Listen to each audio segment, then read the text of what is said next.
Bonjour à tous, nous voici donc en direct de ma baignoire, le lieu vraiment incontournable. Et aujourd'hui je reçois donc Julia. Bonsoir Julia. Salut Jérém. Est-ce que tu es contente d'être dans ce bidet? Ah bah totalement. Écoute, j'ai un peu les pieds, je ne sais pas trop où les mettre, j'ai peur de te toucher avec, mais Oh t'inquiète pas. ça va. Pourquoi tu n'es pas en maillot de bain? Qu'est-ce qui se passe? Oh bah écoute, j'en ai marre, j'ai été 3 mois là entre Tahiti et Hawaï en maillot de bain, je me dis c'est bon là je rentre à Paris, laissez-moi tranquille, laissez-moi me cacher un peu. Donc tu as décidé de te rhabiller et de revenir dans le froid parisien. Oh mais je préfère aussi rester, tu vois, on va dire habillée face à toi, t'es un peu nue, tu vois. On va un peu inverser les rôles, tu vas me voir là pendant 2 mois à la télé en maillot de bain, donc là on inverse les rôles. Exactement. Alors, qui dit ange de la télé-réalité dit nouvelle télé-réalité. Donc, tu en es donc à ta 3e. Alors, donc, l'île de la tentation, l'île des vérités, également les anges. T'en as pas marre? En fait, je suis abonnée aux îles, tu vois. Je me suis dit Mexique, Tahiti, Hawaï. La prochaine, je sais pas si on part à Cuba ou un truc comme ça. Moi, je suis partante ou en Thaïlande aussi. Ça pourrait être pas mal. Non, mais c'est vrai qu'au bout de 3, c'est un peu. On va dire que les anges, c'est une télé-réalité différente. C'est vraiment pour le côté professionnel. C'est pas comme les autres où tu fous rien et que tu ne sais pas trop à quoi tu sers. Là, c'est vraiment pour un enjeu. Donc, clairement, c'est ta meilleure expérience dans tout ce que tu as fait pour l'instant en termes de télé-réalité. Meilleure, je dirais pas ça parce que c'est la plus longue également, 6 semaines. Donc 6 semaines, c'est super dur à tenir. Mais et puis les autres étaient également parfaites à Tahiti ou au Mexique. Donc je dirais pas la meilleure, mais je dirais qu'au moins celle-là, elle avait un but précis. D'accord. Alors, on a également eu donc 3 télé-réalités, mais également 3 mecs. Kevin, Florent et le dernier en date, Geoffrey. Alors, je me posais une question, je me demandais qui était le meilleur coup. Et beaucoup de gens sur Twitter veulent savoir aussi. Ah écoute, il y en a que vraiment 2 avec qui T'as trempé le biscuit? on va dire ça comme ça. Kevin.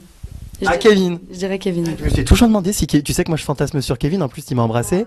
Je me suis toujours demandé si Kevin avait un gros plumeau. Kevin, ça a été le meilleur coup de ma vie. Carrément? Carrément. Non. Si. Putain, arrête, ça m'excite encore plus. J'ai fait de la pub, mais oui. Totalement. Oh my God, d'accord. Alors justement, dernier en date, Geoffrey, qui a fait pas mal parler les magazines.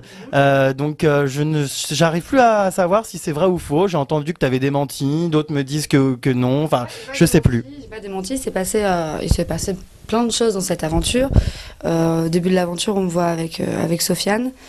Et en fin de compte, avec Sofiane, ça a pas marché. Sofiane, ça doit être un bon coup aussi, je pense. Ah bah on m'a dit qu'il était très violent. Testé. J'ai eu juste un bisou. Ça n'a pas marché et puis avec Geoffrey il y a un rapprochement. Maintenant je peux pas dire plus. Tu vois, je peux pas te dire ce qui se passe réellement. On sait tous que Marie est partie donc n'a pas apprécié un certain rapprochement, mais on peut pas dire ce qui s'est passé réellement. D'accord. Par contre, c'est ce que je disais hier à Amélie, parce que Amélie a aussi apparemment fricoté avec. Enfin, c'est ce que veut nous faire croire la presse. On n'est pas dupes. Mais une chose est sûre, c'est que je me disais comment fait-on pour sortir avec un mec quand même aussi peu viril. Enfin. En fait, Geoffrey, c'est simple. Moi, au début, il était en couple avec Marie. On n'a pas cherché à plus le connaître que ça. Et puis, au fur et à mesure, quand ils se sont séparés, parce qu'ils se sont séparés au bout du, je sais pas, 5e jour. Quand ils se sont séparés, j'ai appris à le connaître.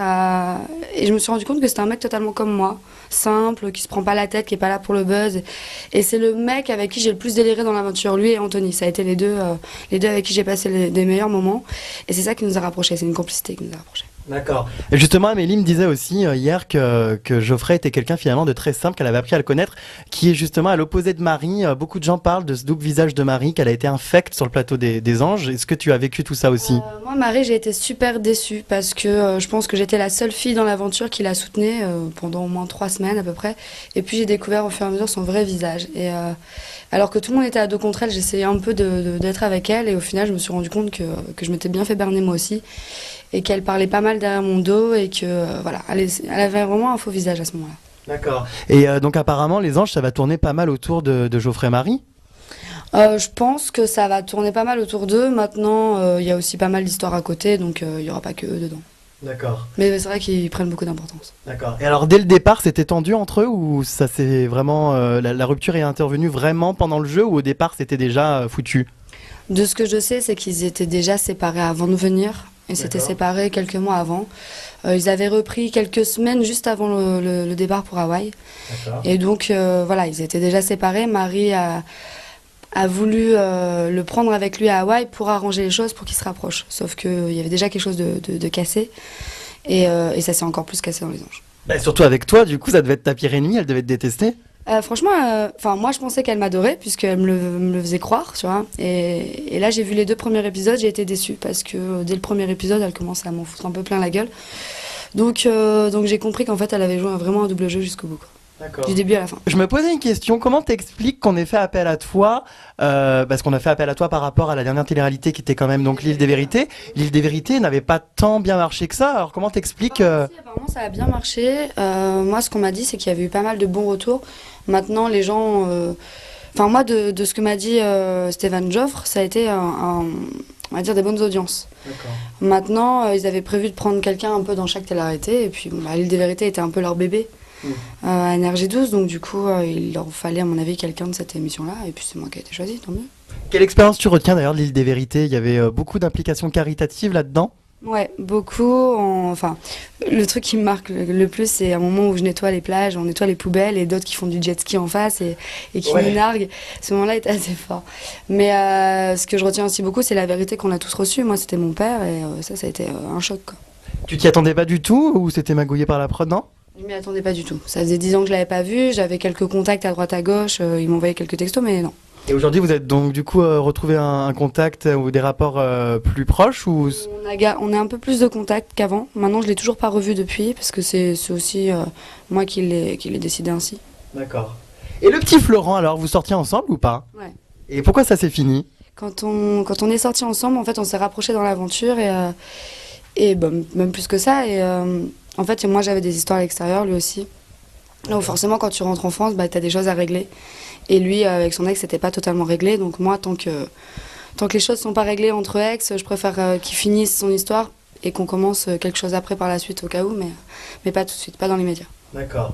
Alors, donc, les anges de la télé-réalité, nouvelle aventure, nouveau projet. Donc, chacun a un but professionnel dans cette aventure. Toi, quel était le tien? J'y suis partie en tant que modèle. En fait, j'ai jamais été modèle de ma vie, mais j'ai tenté l'expérience. Enfin, j'avais déjà fait quelques photos, mais j'ai jamais voulu exactement être mannequin. Et là, je me suis dit, bah écoute, prends tes clics et tes claques, essaye là-bas aux États-Unis. Si ça cartonne, tant mieux. Si ça marche pas, bah tu perds rien.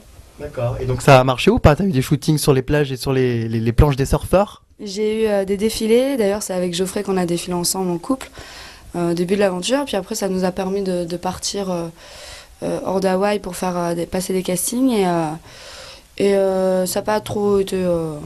Non, ouais. Ouais, enfin, en fait, je me suis rendu compte que ça me plaisait pas plus que ça. D'accord, ok. Quels sont les candidats avec qui tu t'es le mieux entendu et avec qui tu n'as pas du tout accroché? Le mieux entendu, bah, Anthony et Geoffrey.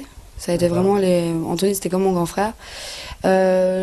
Et Amélie aussi. Ça a été une des filles avec qui je me suis mieux entendue. Pas Aurélie ni Nabila? En fait, je me suis entendue avec elle aussi, mais j'avais moins d'affinité. D'accord. J'ai pas eu de clash précis. La personne avec qui je me suis vraiment le moins entendue, ça a été Marie. D'accord, ok. Et la petite Catherine de Koh-Lanta, pas trop relou? Catherine, elle raconte beaucoup sa vie. Tu sais que t'es en train de me foutre de l'électricité là. Ça serait con de mourir comme Claude François. je reçois des décharges. Nous allons nous électrocuter. Bah écoute, c'est vrai? Ah putain, mais non, on va crever là, non? Parce que moi, ça me brûle aussi les doigts. Enfin, ça me fait des trucs bizarres. Caméraman. Ça va? Ah, quand même, non? Ouais, je sais pas, ça m'a brûlé. C'est vrai? Non, je pense que c'est psychologique.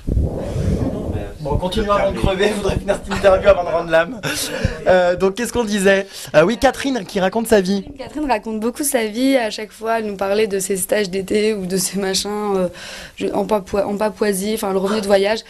Donc, on avait le droit à tous les détails de sa vie. Donc, des fois, on essayait de changer de sujet pour partir sur un autre, pour un peu la terre. Mais sinon, à côté de ça, voilà, elle a eu pas mal de problèmes avec Amélie. Ils ont eu une mauvaise entente avec Amélie. Beaucoup de dès clash. le départ. Vraiment dès le début. Après, elles ont commencé à se calmer l'une et l'autre, enfin l'une envers l'autre. D'accord. Mais ouais, Catherine. Mais sinon après c'est une petite maman. Elle est là aussi pour s'occuper de nous.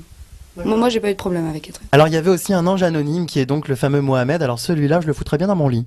Ah, ça Il est pas moche. Mais tu craques pour tout le monde, toi. C'est pas Et possible. bah ça, je craque pour les mecs qui font pas gay et qui sont pas gays surtout. Ouais, je vois ça. Très mignon, très beau corps. C'était le plus beau corps, je pense, des anges. c'est clair.